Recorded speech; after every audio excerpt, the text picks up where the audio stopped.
Hi guys, আমি হাসি আবার আয় পড়ছি। তোমরা সবাই জানাই অগ্রিম দীপাবলির অনেক শুভেচ্ছা আর ভালোবাসা সবাই জানাই। ঠিক আছে, তো তোমরা আজকে রায়গঞ্জের কিছু কিছু ঠাকুর দেখায় চলো। প্রথমে যাই হচ্ছে কি যে ঠাকুরটার নাম, এটা হচ্ছে ইসেতে করছে, এটা কি যে কয় মোহনবাটিতে করছে। মোহনবাটিতে যাইতে এটা হচ্ছে নেতাজি পাঠাগারের মন্দির। তোমরা দেখাই তার আগে দেখো চারদিক দেওয়া দীপাবলির মোমবাতি বাতি প্রদীপ ব্যস্ত আছে। তার মধ্যে আমরা এবার নেতাজি পাঠাগারের মাঠে যাইতেছি, প্রবেশ করাম। তোমরা ধর প্যান্ডেল কমপ্লিট হয় নাই, তার লেগে দেখাতে নিয়ে গেছি। আনকমপ্লিট দেখে দেখাইতেছি, আর কমপ্লিট হলে তোমরা লোক দেখতে পাচ্ছা। কাকুরা সব প্যান্ডেল করতেছে, লাইট টানাতেছে, তোমরা এগুলো দেখানি লেগে নিয়ে গেলাম। দেখো বেশ সুন্দর হইব মনে হয় প্যান্ডেলটা, আমি বুঝতেছি না। কোনো তিন সাইডে দেওয়া থাকলে দেখতাম, আসিন নাকি আমি ঠিক লক্ষ্য করি নাই। হ্যাঁ, আমি শুধু দেখতে গেছিলাম, বেশ দেখাইলাম, বেশ ভালো লাগছে। কাকুটা লাইট টানাইতেছে উপরে, আমি প্রথম তো চমকে ভূতের মাথা উঠে যেতেছে কই। পরে ঘুরে টুরে আবার পরে গেলাম বাস স্ট্যান্ডের দিকে, রেল লাইন ট্রেন লাইন হইয়া তারপরে গেছি মুনলাইটে। এবার মুনলাইটে যাই দেখি মুনলাইট ক্লাব, সাদিক ভুল মুনলাইট করতেছি।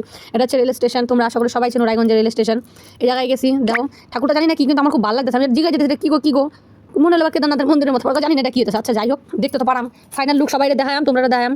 এটা ওই জায়গায় অনুষ্ঠান হয় 3-4 দিন ধরে। তোমরা যার মন অনুষ্ঠান দেখো না, সবার এই জায়গায় পড়ো, কোনো টেনশন নাই। মন খুলে অনুষ্ঠান দেখবা, খাবা, আনন্দ করবা, মার মুখ দর্শন করবা। এই কইরা তোমরা একটু দেখে নাও, আরেকটুখানি আসে এবার প্যান্ডেলটা যদি না দেখো কিরকম হয় না তোমরা রে।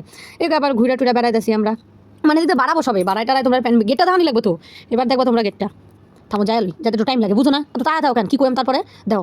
তো যাই হোক, এই হলো মুনলাইট আর হচ্ছে এদিকে নেতাজি পাঠাগারের। তো তোমরা লেগে তোমরা ভালো থাকো, সুস্থ থাকো, নেক্সট ব্লগে আবার যাবে, টাটা।